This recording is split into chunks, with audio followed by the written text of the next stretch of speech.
Assalamu alaikum. This is Laiba Tariq, your biology instructor from tutorial.pk.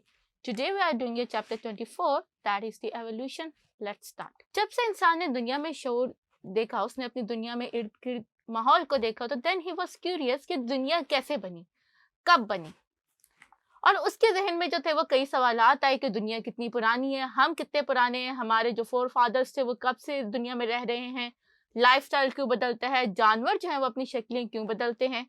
तो इस तरह के तमाम सवालात के जवाब देने के लिए हमारे पास एक फील्ड है जिसको हम लोग एवोल्यूशन कहते हैं।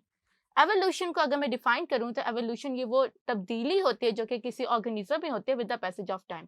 फॉर एग्जांपल, अगर आपने अपने पहले ह्यूमंस एंसेस्टर्स को देखा हो तो दे वर हंटर्स, दे वर केवमैन, लेकिन अब जो है they started living in the buildings, they created the modern technology. और इसी तरह अगर मैं एनिमल्स की बात करूं तो पहले आपको मेमथ नजर आते थे जो कि ओल्ड टाइम में थे, और अब वो मेमथ जो है वो कन्वर्ट हो गए इनटू एलिफेंट्स।